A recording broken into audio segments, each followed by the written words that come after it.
Senna didn't know the letter had reached the wrong hands. She didn't know that the words she'd scrawled in a fit of sleepless honesty had slipped past her village courier, through the capital gates, and landed directly on the desk of the Alpha King himself. And she definitely didn't know that in 3 hours he would be standing at her door, holding her deepest secrets like a weapon. All she knew was that her hand was cramping, the candle had burned down to a nub, and if she didn't finish copying this merchant's inventory ledger by sunrise, she wouldn't eat this week. Senna's cottage sat at the edge of Thornwick, a forgotten village that most maps didn't bother to name. One room, a leaking roof, and a writing desk she'd built from salvaged wood. It wasn't much, but it was hers. The only place in the world where she could be alone with the gift she'd spent 23 years hiding. She flexed her ink-stained fingers and glanced at the stack of documents waiting to be copied. Wills, love letters, trade agreements. People paid her to write their words because her penmanship was flawless and her discretion was absolute. They didn't know about the other thing, the curse, the blessing. Whatever it was that made her ink reveal truths she had no business knowing. It had started when she was 9, writing a letter for a neighbor who couldn't read. Halfway through, the words had shifted beneath her quill, rearranging themselves into a confession the woman had never spoken aloud. Her husband wasn't dead. She'd buried him alive in the root cellar. Senna had learned to control it since then. Mostly. The trick was detachment. Copy the words without feeling them. Never write about anyone she cared about. Never, ever write when her emotions were running hot. Last night, she'd broken every rule. She'd heard the rumors in the market. The Alpha King was dying. Some said curse, some said poison, and some said the gods themselves had turned against him. Senna had returned home, unable to sleep, her mind churning with thoughts of the young king who'd taken the throne at 19 after his parents' mysterious deaths. She'd written to quiet her thoughts, just for herself, just to process. The ink had done what it always did when her heart was in the words. She'd sealed the letter, intending to burn it at dawn. But dawn came with urgent knocking, a frantic courier needing her stack of outgoing documents, and the letter had vanished with the rest. That was 2 days ago. Now it was 3 a.m., and someone was pounding on her door. Heavy. Deliberate. The knock of someone who didn't need to ask permission. Senna's blood turned to ice. She rose slowly, her bare feet silent on the cold floor, and opened the door. The Alpha King stood in her doorway, her letter in his hand. He was taller than the stories claimed. Broader, too. Moonlight carved shadows across a face that looked like it had been sculpted by someone who understood both beauty and war. Dark hair fell across his forehead, and his eyes, pale amber like wolf's fire, burned into hers with an intensity that made her forget how to breathe. "Senna Vire," he said. Not a question. She couldn't speak. Couldn't move. The most powerful man in the kingdom was standing on her rotting doorstep at 3 a.m., and she was wearing a threadbare nightgown with ink stains on the sleeves. "May I come in?" His voice was low, controlled, but something beneath it crackled like a wire pulled too tight. She stepped back automatically, and he crossed the threshold, filling her tiny cottage with his presence. 2 guards remained outside, shadows with swords. He held up the letter, her handwriting, her seal. "How did you know?" he asked. Senna's throat closed. "Know what, Your Majesty?" "Don't." The word was soft, but final. He unfolded the letter and read aloud. "The sickness is not sickness. The medicine is the blade. Someone close wears loyalty like a mask while feeding death drop by drop. The Wolf King dies not by enemy hands, but by the one who pours his wine." Each word hit her like a physical blow. She remembered writing them, the quill moving almost on its own, the ink gleaming wet and strange as truths she couldn't possibly know spilled onto the page. "I've had this letter for 2 days, the king continued. "I've had my physicians examine me in secret. They found traces of moonshade in my blood, a slow poison, undetectable unless you know to look. He stepped closer, and she smelled pine and wood smoke, and something darker underneath. The poison has been administered for at least 3 months. Someone in my inner circle. Someone I trust. His gaze pinned her in place, wolf gold and unblinking. No one knows this except me, my physician, and now you. So I'll ask again. How did you know? The lie was right there. Ready. A lucky guess. A rumor overheard. But Senna had seen men like the village magistrate and the merchant lord who'd come sniffing around her gift. Once they knew what she could do, they never let her go. They used her until she was wrung dry, and then they buried her secrets with her. I can't tell you, she whispered. Can't or won't. Does it matter? Something shifted in his expression. The predator pulled back, and she glimpsed exhaustion underneath, hollowed cheeks and shadows under his eyes. He looked like a man who hadn't slept in weeks. I'm not here to hurt you, he said quietly. I'm here because I'm running out of time, and your letter is the first true thing anyone has given me in 3 years. Senna's heart stuttered. What do you mean, true? He laughed, but there was no humor in it. I'm surrounded by liars, courtiers who smile while they plot, advisors who swear loyalty while they scheme. I've suspected the poison for months, but I couldn't prove it. Couldn't trust anyone enough to investigate. He held up the letter. Then this arrived. Written by a village scribe with no connection to the court, no reason to lie, and no possible way of knowing what she wrote. His gaze sharpened. Unless she has a gift. The word hung between them like a guillotine blade. Senna said nothing. The king smiled, but it didn't reach his eyes. My name is Kaelin, and I need your help. I don't help kings, Senna said, the words coming out steadier than she felt. I copy documents. I write letters for people who can't hold a quill. That's all.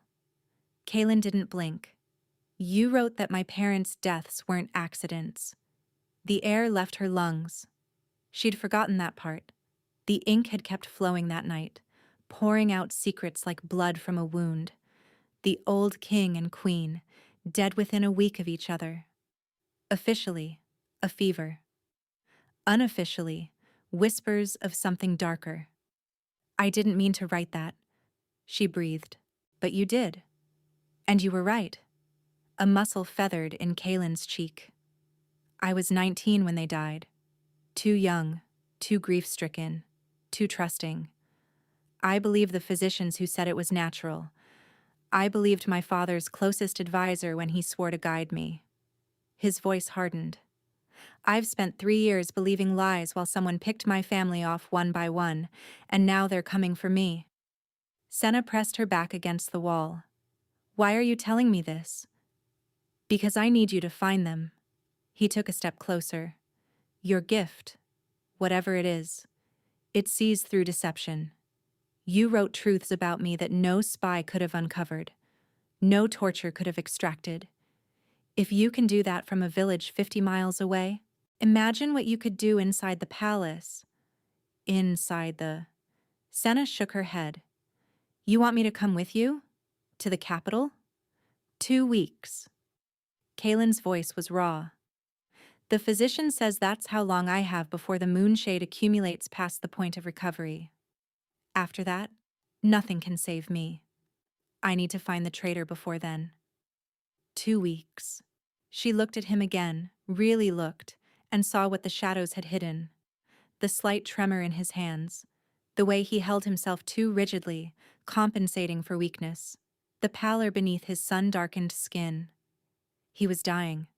Slowly, invisibly, and completely alone. What makes you think I can help? She asked quietly. Your letter. Simple. Certain. You saw what no one else could see. You wrote truths you had no way of knowing. I don't understand how your gift works. But I know it's real. And I know you're the only chance I have. Senna thought about the village magistrate who'd found out about her gift when she was 16. How he'd locked her in a cellar for 3 days, demanding she write about his enemies until her hands bled. She'd escaped, but the lesson remained. Powerful men didn't ask, they took. But Kalen wasn't taking. He was standing in her cottage at 3 a.m., a king asking a scribe for help. And if I say no? Then I leave. You never see me again. I die in 2 weeks, and whoever killed my parents takes the throne. He said it without drama, just facts. But I don't think you'll say no. Why not? Because you wrote that letter? His eyes held hers, firelight dancing in their depths. You didn't have to. You could have kept your gift buried, stayed safe, let the world burn. But you wrote it anyway, because some part of you wanted to help, even if it meant exposing yourself. Senna's chest tightened. He was right, and she hated him for seeing it. I have conditions, she said. Name them. I owe money to a man named Herrick. 60 gold pieces. He's been threatening to sell my cottage. Consider it paid. I want a blood oath that you'll let me leave when this is done. No chains, no cages, no keeping me as your personal truth teller. Kalen pulled a blade from his belt. Without hesitation, he drew it across his palm. Blood welled up, dark in the candlelight. I swear on my blood and my crown, you help me find the traitor, and you walk free. No chains, no cages, ever. He extended his hand. Senna hesitated. Then she took the knife and cut her own palm. When their hands clasped, she expected pain. What she got was lightning. Something surged between them, hot and electric, rushing through her veins like wildfire. Her vision blurred, and for one dizzying heartbeat she felt him, his fear, his loneliness, his desperate, ferocious hope. The bond snapped into place like a lock finding its key. When they broke apart, both gasping, Kalen's eyes were wide. What? He breathed. Was that? Senna had no answer. But she knew, with terrifying certainty, that everything had just changed. The capital rose from the mist like a creature waking from slumber. Senna had never left Thornwick. Her world had been cottage walls and village roads, and the same 12 faces at market day. Now she sat in a carriage lined with velvet, watching towers pierce the clouds and walls stretch endlessly in both directions. Irindral, the wolf's seat, home of kings for 600 years. Breathe, Kalen said from the seat across from her. It doesn't bite. Easy for you to say. You grew up here. Which is exactly why I know. A ghost of a smile crossed his face. The city is just stone and people. It's the palace you should worry about. He meant it as a joke, but Senna's stomach clenched anyway. They entered through a private gate, away from crowds and prying eyes. Kalen had explained on the journey. No one could know why she was really here. As far as the court was concerned, she was a distant cousin visiting from the provinces. A nobody. Invisible. The palace was nothing like she'd imagined. She'd expected cold grandeur. Instead, she found warmth. Tapestries in deep reds and golds softened the stone walls. Fireplaces crackled in every corridor. Servants moved with quiet efficiency, nodding respectfully as they passed. A woman named Betrayal showed her to her chambers. Silver-haired, sharp-eyed, with the kind of face that had seen everything and judged most of it harshly. His Majesty says you're to have whatever you need, Betrayal said, pushing open a heavy oak door. Ring the bell for food, the blue cord for a bath, the red cord for me. Senna stepped inside and stopped breathing. The room was larger than her entire cottage. A bed piled with furs dominated one wall. Windows overlooked a garden where winter roses bloomed despite the frost. A writing desk sat near the fireplace, already stocked with parchment, ink, and quills of every size. He had this prepared, Senna whispered. His Majesty is thorough. Betrayal's expression remained unreadable. He also said to tell you, rest tonight. The work begins tomorrow." After she left, Senna sank onto the bed, her mind spinning. 12 hours ago, she'd been copying merchant ledgers by candlelight. Now she was in the palace, bound to a dying king by blood oath and something else. Something that still hummed beneath her skin when she thought about the moment their hands had touched. The bond. She didn't understand it. Didn't know if it was her gift, his bloodline, or something else entirely. But she felt it like a second heartbeat. Faint but constant, pulsing with awareness of him somewhere in this vast palace. She should be terrified. She should be planning her escape. Instead, she found herself thinking about his eyes, the exhaustion in them, the loneliness. A king surrounded by liars, slowly dying, trusting a stranger with his life. Senna looked at the writing desk, the blank parchment waiting like a dare. Tomorrow, she would hunt a killer. Tonight, she would try to remember how to sleep. Morning came with gray light and a knock at her door. Kaylin stood in the corridor, dressed simply in dark wool and leather, looking less like a king and more like a man carrying the weight of mountains. The shadows under his eyes had deepened overnight. "Did you sleep?" Senna asked. "Did you?" Neither of them answered. He led her through winding corridors to a room she suspected few people ever saw. Small, windowless, lined with shelves holding dozens of objects, a wine goblet, a silk handkerchief, a signet ring, letters tied with ribbon, a dagger with a jeweled hilt. "Evidence," Kaylin said quietly. "Items I've collected over the past 3 years. Things touched by the people closest to me. Things connected to my parents' deaths, to my poisoning, to decisions that went wrong in ways I couldn't explain." Senna approached the shelves slowly. Even from a distance, she could feel them calling to her, that familiar pull toward hidden truths waiting to be written. "How does your gift work exactly?" Kaylin asked. "The letter you wrote about me. You'd never seen me, never touched anything of mine." "It's not touch. It's..." She struggled to explain what she'd never spoken aloud. "When I write about someone or something with real emotion, with genuine need to understand, the ink shows me truths. Hidden things. Secrets the person would never speak. The stronger the emotion, the more powerful the revelation." She paused, a shadow crossing her face. "Once, when I was 16 and terrified, the words actually glowed. I've never let myself feel that deeply since." "And you can control it?" "Sometimes. Strong emotions make it harder. And afterward..." She hesitated. "It drains me. The deeper the truth, the higher the cost." Kaylin nodded slowly. "We'll go carefully, one item at a time, and you stop when you need to." She selected the wine goblet first.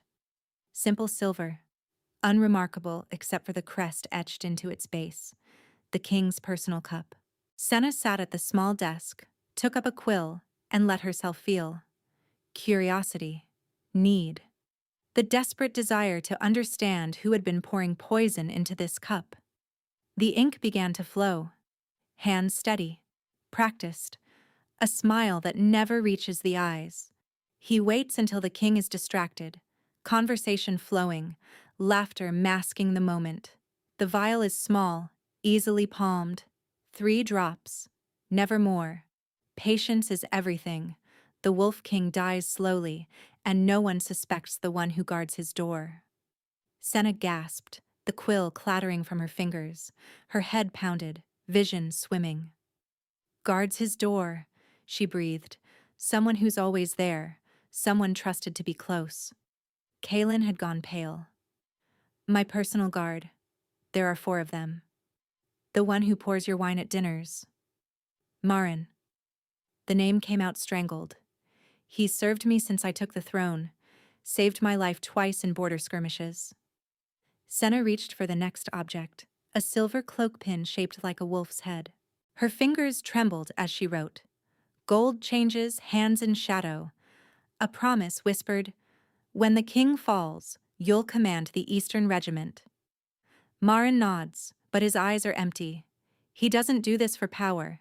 He does it because they have his sister. Because she'll die if he fails. The headache spiked, nausea rolling through her.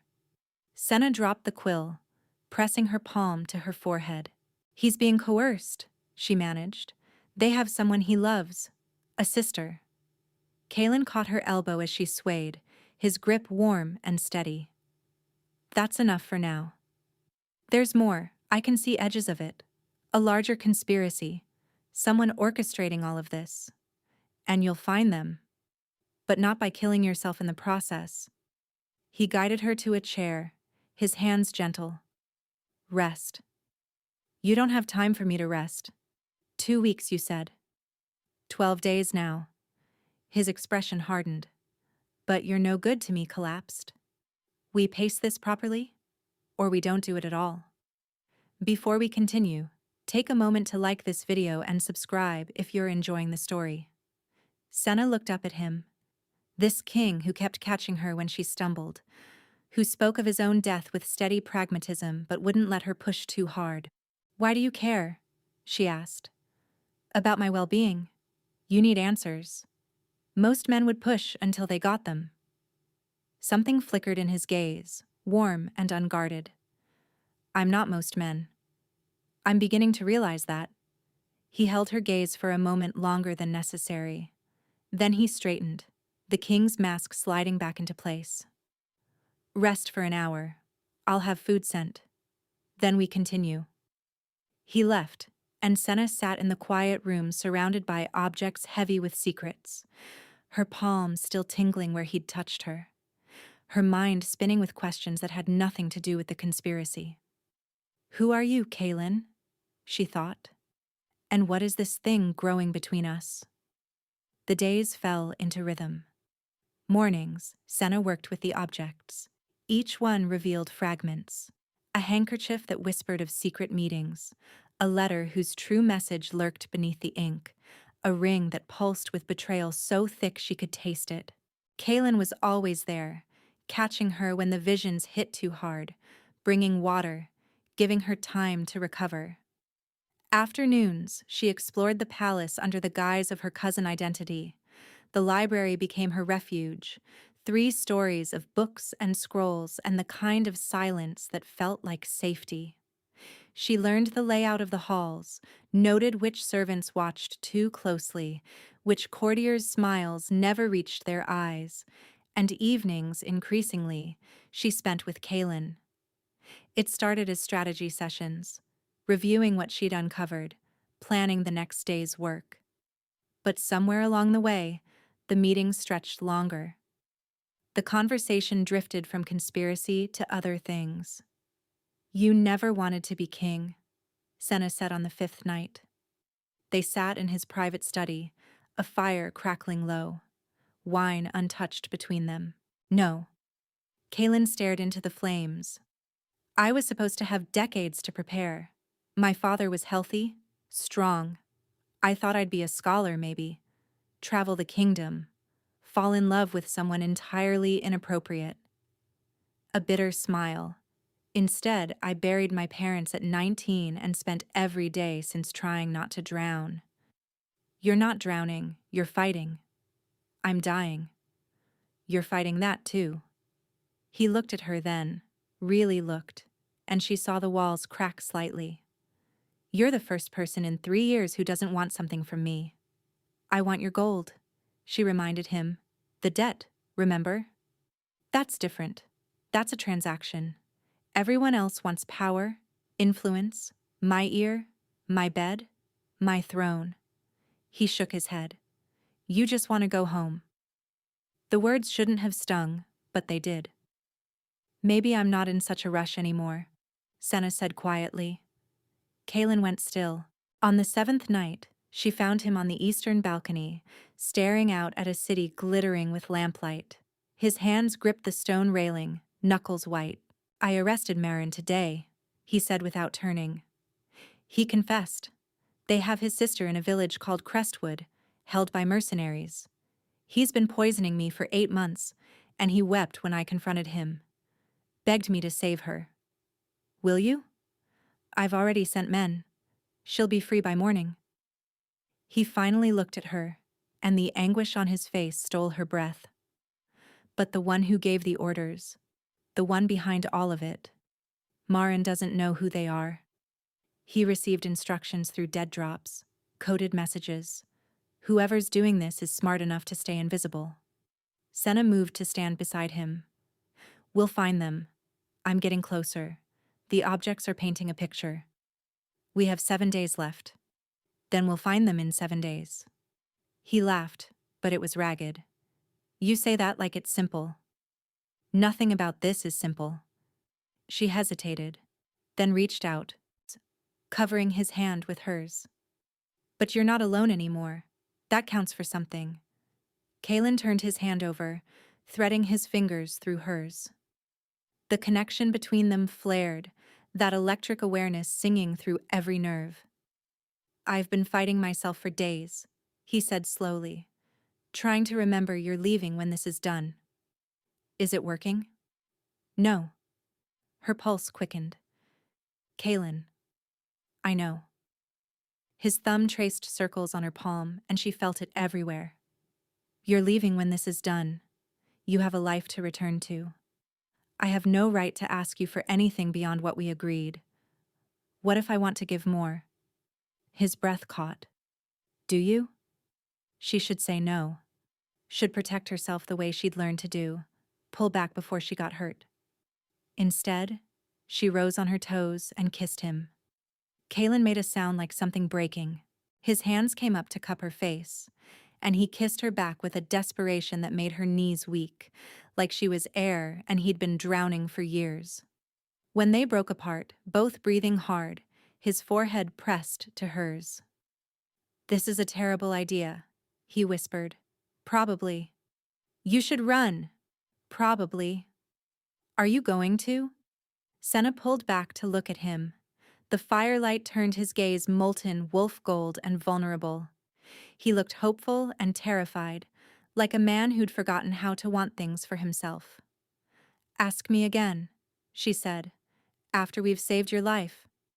Ask me when you're not dying, when the conspiracy is broken, when we've actually won. And I'll think about it. That's not a no. It's not a yes either. Kalen smiled, genuine and devastating. I can work with not a no. He kissed her again, softer this time, a promise rather than a plea. Then he walked her back to her chambers, his hand warm in hers, neither of them speaking, neither of them needing to. At her door, he lifted her hand and pressed his lips to her knuckles. 7 more days, he said. I intend to earn that yes.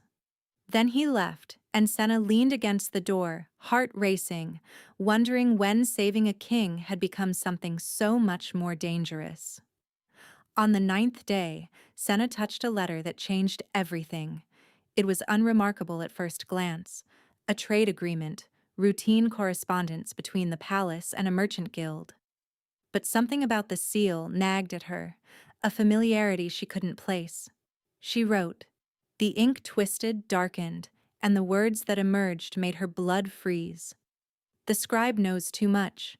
She unravels threads faster than anticipated. The Wolf King grows stronger with her at his side. The bond feeds him, slows the poison. She must be eliminated before the full moon. Make it clean. Make it look like the gift consumed her. Senna's hand shook so violently the quill clattered to the floor. They knew. Whoever was behind this, they knew about her, about the bond, about everything. And they were coming. Senna. Kalen's voice came from the doorway. He took one look at her face and crossed the room in 3 strides. What did you see? She couldn't speak, could only point at the parchment where her handwriting gleamed wet and damning. Kalen read it. His expression didn't change, but she felt the fury through the bond, volcanic and barely contained. The full moon is in 4 days, he said quietly. They're going to kill me. No. The word was absolute. I won't allow it. You might not have a choice. Senna forced herself to think past the fear. The seal on that letter. I've seen it before. Somewhere in the palace. If I can remember where. You're not investigating anything. You're leaving tonight. Kaylin. This isn't negotiable. He gripped her shoulders, his eyes blazing like molten gold. I brought you here. I put you in danger. I won't watch you die for my war. It's my war now, too. She met his gaze steadily. The bond, remember? Whatever this is between us, it's not one-sided. I feel you, Kaylin. Your fear, your determination, your... She stopped, but the word hung unspoken. Love. His hands tightened on her shoulders. Senna, send me away and you lose your only weapon. I'm the one who can find the traitor. Without me, you die in 4 days, and whoever did this wins. I'd rather die than watch them hurt you. Well, I'd rather neither of us dies. She covered his hands with hers. So let's find another option. The war in his eyes was painful to watch. King versus man, duty versus heart. If we do this, he said finally, you don't leave my sight. Not for a moment. You sleep in my chambers, you eat only what I eat, you go nowhere without me or Brazil. Agreed. And at the first sign of real danger, you run. You don't argue, you don't hesitate, and you don't try to save me. You run. Senna hesitated. Promise me. His voice cracked. I need to know you'll survive this even if I don't. She reached up and touched his face, feeling the rough stubble, the tension in his jaw, the desperation humming beneath his skin. I promise, she lied, because there was no version of this where she let him die alone. The assassin came that night. Senna woke to Kaylin's hand over her mouth, his body pressed against hers in the darkness, his lips at her ear. Don't move. Don't breathe. She heard it then. Soft footsteps in the corridor, the whisper of steel being drawn. Kaylin moved like smoke, rolling silently from the bed, his own blade appearing from beneath the pillow. The door burst inward, and shadows poured through. 3 of them. Masked, armed, moving with trained precision. Kaylin met the first with brutal efficiency, his sword singing through the air. The second circled toward Senna, and she scrambled backward, her hand closing around the candlestick on the nightstand. The assassin lunged. Senna swung. The impact jarred her arm to the shoulder, but the man crumpled. She didn't have time to process what she'd done before Kaylin was there, finishing the third attacker with a strike that painted the walls red. Silence fell, broken only by their ragged breathing. Are you hurt? Kaylin's hands ran over her, checking for wounds. No. You? I'll live. He looked at the bodies, then at her. We can't wait anymore. Whoever sent them knows their assassins failed. They'll either run or escalate. Then we move now. Senna, it's the middle of the night. The seal. She grabbed his arm as memory clicked into place. On that letter, I remember where I've seen it. The Chancellor's office. Lord Varek. Kaylin went rigid. Varek was my father's closest friend. He held me when I was born. He swore the oath of loyalty at my coronation. And he's been killing your family for years. The betrayal on Kaylin's face was devastating to witness, but beneath it, she saw something harder crystallizing. Decision. Resolve. Wake Brazil, he said. And the guards I trust. The ones who replaced Marin. We end this tonight. Within the hour, they were moving through darkened corridors, a small force of loyal warriors at their backs. Her pulse pounded against her ribs, but her hand was steady in Kaylin's grip. The Chancellor's quarters waited ahead, and with them, the truth. Lord Varek's door was unlocked.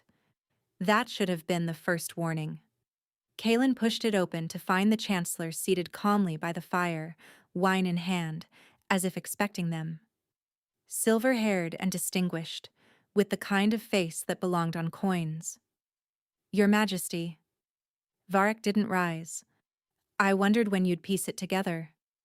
You murdered my parents. Kalen's voice was ice. I did what was necessary. Varek took a sip of wine. Your father was weak, sentimental.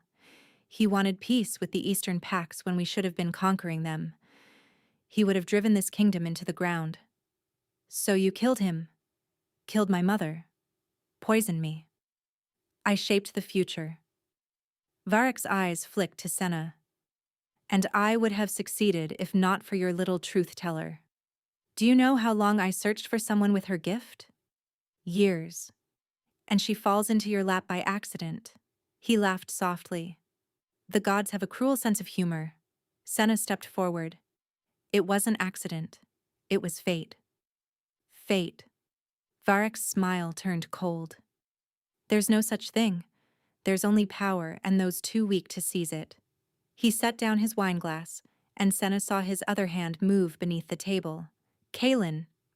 The crossbow bolt flew. Kalen shoved her aside, taking the bolt in his shoulder instead of her heart. He staggered but didn't fall, his sword still raised, blood spreading across his shirt. Guards! Varek bellowed. The king has gone mad. He's attacking his own chancellor. Doors burst open, but instead of palace guards, men in unmarked armor flooded the room. Mercenaries. A dozen of them, surrounding Kalen's small force. Did you think I'd be unprepared? Varek stood now, pulling a sword from behind his chair. I've been planning this for 20 years. Every contingency, every variable. You were supposed to die quietly, Kalen, a tragic young king, taken by illness. I would have ruled as regent until a suitable heir could be found. My heir. You have no claim to the throne. I have the council in my pocket, half the army on my payroll, and you bleeding on my floor. Varek raised his sword. I have all the claim I need. The mercenaries advanced. Kalen's guards fought, but they were outnumbered 3-1. Senna's mind raced. She had no weapon, no combat training, nothing but the gift. She grabbed a piece of parchment from Varek's desk, snatched a quill, and wrote with every ounce of emotion she possessed. The truth. Show me the truth. Show everyone the truth. The ink blazed gold, and then the room filled with voices. Not real voices. Echoes. Memories. Every secret Varek had buried, every lie he'd told, every whispered conspiracy suddenly given sound and form. The air itself seemed to shimmer as images flickered like ghosts. Varek pouring poison into the old king's cup, Varek giving orders to kidnappers, Varek laughing as he planned the deaths of everyone who stood in his way. The mercenaries froze, staring at the phantoms of their employers' crimes. What? Varek stumbled backward. What is this? The truth. Senna's voice rang clear despite the agony splitting her skull. The thing you've been running from your entire life. The mercenaries looked at each other. Then, one by one, they lowered their weapons. Our contract didn't include treason, one said flatly. We're not dying for a kingslayer. Varek's face twisted. Cowards. I'll triple your pay. No amount of gold is worth this. The mercenary captain stepped back. He's all yours, Your Majesty. Varek lunged for Senna, a desperate final strike. But Kalen was faster, even wounded, even bleeding. His sword caught Varek's, twisted, and sent it clattering across the floor. The former chancellor fell to his knees, and for the first time, Senna saw fear in his eyes. You'll stand trial, Kalen said, his voice ragged with pain and fury. You'll confess before the council and the kingdom, and then you'll hang. You can't prove? Senna held up the parchment, still glowing faintly with golden light. Actually, she said, I can prove everything. Varek's face crumpled. It was over. Kalen swayed, the crossbow bolt still protruding from his shoulder, and Senna caught him before he could fall. The antidote, she said urgently to Brazel, who had appeared in the doorway. Varek must have one. Search his chambers. Already on it. The older woman's eyes were bright with tears she wouldn't shed. "Hold him steady, girl. Don't you dare let him go." Senna looked down at Kaylin, whose eyes were fighting to stay focused on her face. "Stay with me," she whispered. "You don't get to die now. Not when we just won. Wouldn't dream of it." His voice was barely audible. "Still have to earn that yes." She laughed or sobbed or something in between. "You impossible man. You're impossible man."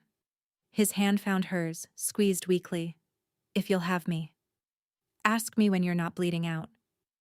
"Is that another, maybe?" "It's a survive the night first, you dramatic idiot." He smiled, bloody and beautiful. Then his eyes closed. 3 days. 3 days of fever and fear, of physicians coming and going, of Senna refusing to leave his bedside despite Brazel's increasingly pointed suggestions about rest. The antidote had been found in Varek's private safe, along with enough evidence to damn him 10 times over. The moonshade's effects were slowly reversing, but Kaylin's body had been fighting poison for months. Recovery would take time.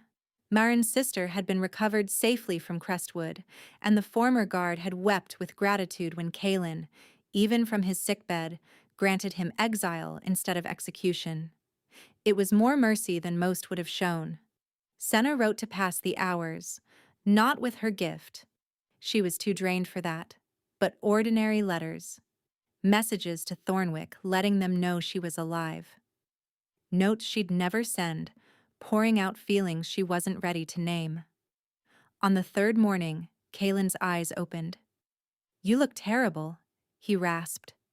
Senna burst into tears. She hadn't cried once through the assassination attempts, the confrontation, and the endless hours of waiting. But his voice, rough and alive and impossible, broke something open inside her. "Don't you ever do that again?" she managed between sobs. "Do what? Save your life? Almost die. It's extremely inconvenient." He reached up, his movements slow and careful, and wiped a tear from her cheek. "I'll try to be less dramatic in the future." "You'd better." They stayed like that for a long moment, his hand warm against her face, her tears falling onto his bandaged chest. "Varek?" he asked finally. "In the dungeon. The council has seen the evidence. The trial is a formality. The mercenaries? Disbanded. Your soldiers rounded up most of them. And you?" Her pulse skipped. "What about me?" Kaylin's thumb traced her cheekbone. "The conspiracy is broken. Varek is finished. I'm going to live." His eyes held hers, that wolf gold gaze soft with something she was afraid to name. "Our agreement was that you'd help me find the traitor, and then you'd be free to go." The words landed like stones in her chest. "Are you asking me to leave?" "I'm reminding you that you can." His voice was steady, but she felt the fear bleeding through the bond. "Your debt is paid. Your cottage is waiting. You have enough gold to live comfortably for the rest of your life. Everything I promised." "That's not what I asked." Kaylin closed his eyes briefly. When he opened them again, they were suspiciously bright. "I don't want you to go. But I won't trap you either. You came here as a prisoner of circumstance, not a willing participant. I need to know that if you stay, it's because you choose to. Not because of the bond, not because of obligation, not because you feel you owe me something." Senna took his hand and pressed it over her heart. "Feel that? Your heartbeat. Do you feel what's underneath it?" His breath caught. Through the bond, she let him feel everything. The fear that had become hope, the suspicion that had become trust, the spark that had become an inferno she could no longer contain. "Senna, I'm choosing," she said. "Not because I owe you, not because of the bond, because somewhere between the midnight carriage rides and the objects full of secrets, and you catching me every time I fell, I stopped wanting to go home." She leaned forward and kissed his forehead. "You are my home now, if you'll have me." If I'll... He laughed weakly. I've been trying to earn that yes since the night I showed up at your door. Then stop trying. She smiled through fresh tears. You've earned it. 2 months passed like a dream Senna kept expecting to wake from. Varric hanged at dawn on a cold morning, his crimes read aloud to a kingdom that had believed him a hero. Half the council resigned in disgrace. The other half scrambled to prove their loyalty. Kaelin worked tirelessly, rebuilding trust, rooting out corruption, becoming the king his father should have been. And Senna discovered she was not meant to be invisible after all. Her gift, once a curse to be hidden, became something else entirely. People came to her with cold cases, unsolved mysteries, truths that needed light. She helped reunite kidnapped children with their families, exposed merchants who cheated the poor, gave voice to victims whose stories had been buried. She'd received word that Herrick had tried to claim her cottage despite the paid debt. Kaelin had handled it personally. Herrick now owed the crown 60 gold pieces, plus interest. The cottage itself she'd signed over to a young widow in Thornwick who needed it more. The kingdom began to call her the Truth Seeker. Senna pretended to hate it. She didn't. One evening, she found Kaelin in the library where they'd spent so many afternoons, staring at a book he clearly wasn't reading. You're brooding, she said, settling into the chair beside him. Kings don't brood. We contemplate. You're contemplating very loudly. I can feel it through the bond. He set down the book with a sigh. I've been thinking about what comes next. More council meetings? Another trade negotiation with the Southern Pax? A proposal, actually. Senna's heart stopped. Kaelin turned to face her fully, and she saw nervousness beneath his composure. The Wolf King, uncertain for once. We've been dancing around this for weeks, he said. I've been trying to give you time. But the truth is, I've known what I wanted since the night you kissed me on that balcony. Kaelin, let me finish. He took her hands. I love you. Not because of the bond, not because you saved my life, not because your gift is useful. I love you because you're stubborn and brave and you call me a dramatic idiot when I deserve it. I love the way you fall asleep with ink on your fingers and the way you defend people who can't defend themselves. I love who you are, Senna Vire. Every stubborn, impossible, beautiful part. Air became impossible. Thought even harder. She could only stare at this man who had stumbled into her life at 3 a.m. and rearranged everything she thought she knew. Marry me, he said. Bond with me. Spend the rest of your life telling me uncomfortable truths and making me a better king. Please. The word came out before she could second-guess it. Yes. Kaelin blinked. That was faster than I expected. Were you hoping I'd make you work for it? A little. I had a whole speech prepared about the strength of our partnership and the political advantages of... She kissed him before he could finish. Yes, she said against his lips. To the marriage, the bond, the uncomfortable truths, to everything. Yes. He pulled her into his lap, kissing her breathless, his hands tangled in her hair. When they finally broke apart, both laughing, she saw tears on his cheeks. I was so scared you'd say no, he admitted. I was so scared I'd never be brave enough to say yes. She wiped his tears with her thumbs. But you made me brave, Kaelin. You made me believe I could be more than a scribe hiding in a forgotten village. You were always more. You just needed someone to see it. From the doorway, Brizelle's voice cut through the moment. Finally! I was about to lock you both in a closet until you sorted yourselves out. They laughed, and Senna leaned into Kaelin's chest, feeling his heartbeat match hers. Everything she'd been afraid of, everything she'd spent her life running from, had led her here, and she wouldn't change a single moment. The bonding ceremony was held under a full moon, the same moon that had once marked her death date, now witnessing her new beginning. Senna wore silver silk that caught the light like water. Kalen wore formal black, the wolf crest at his throat, his gaze never leaving hers. Brizzell stood witness, crying openly despite protests that she didn't do sentiment. When they spoke their vows, Senna felt the bond deepen, strengthen, settle into something permanent. Not a chain, but a bridge. Not a cage, but a home. I choose you, Kalen said, his voice steady despite the tears in his eyes. In truth and in secret, in darkness and in light, for all the days were given. I choose you, Senna answered. The dramatic midnight appearances, the near-death experiences, the terrible jokes you think are funny. They are funny. They're really not. He kissed her, and the gathered crowd erupted in cheers. The celebration lasted until dawn, music and dancing, wine and laughter. Nobles who'd once looked right through her now sought her conversation, eyes bright with curiosity and respect. The truth seeker. The queen who'd saved the king.